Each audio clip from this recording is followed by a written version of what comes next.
इचलकरंजीत गणेश विसर्जन मिरवणुकीला लाखोंचा उत्स्फूर्त प्रतिसाद।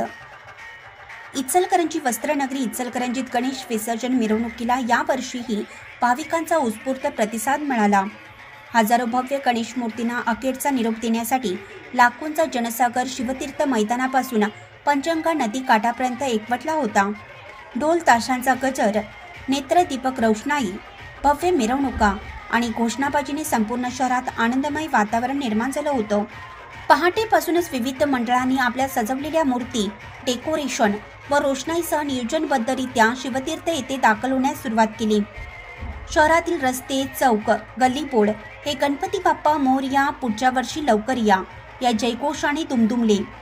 यामध्ये महिला, पुरुष, लहान मुले व युवक युवतींनी मोठ्या संख्येने सहभाग घेतला। पालकांनी आपल्या लहान मुलांना खांद्यावर घेऊन आनंदाने नृत्य केलं। लाखो महिला वर्गानेही ढोल ताशांच्या तालावर नृत्य करत मिरवणुकीत सहभाग घेतला। कोणताही अनुचित प्रकार घडू नये यासाठी पोलीस प्रशासनाने विशेष बंदोबस्त ठेवला होता। प्रत्येक चौकात फाटक उभारण्यात आलं होतं। पोलीस कर्मचाऱ्यांनीही आनंदाने भाविकांसोबत नृत्य केलेलं दृश्य सर्वांचं लक्ष वेधून घेतलं। गणेश भक्तांनी फुलांचा वर्षाव करून ढोल ताशांच्या गजरात व रोषणाईच्या प्रकाशात बाप्पांना निरोप दिला। अनेक मंडळांच्या स्वागत कक्षातून पदाधिकाऱ्यांचा सन्मान करण्यात आला, तर समाज प्रबोधनासाठी विविध सामाजिक संघटना व कार्यकर्त्यांनी फलक हातात घेऊन जनजागृती केली।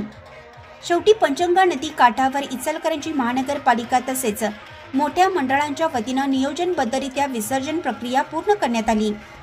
भाविकांनी अश्रुपूर्ण डोळ्यांनी बाप्पांना निरोप देत गणपती बाप्पा मोरया, पुढच्या वर्षी लवकर या असा गजर केला। लहान मुले मूर्तीकडे पाहून रडत होती, तर पालक त्यांना समजावत होते।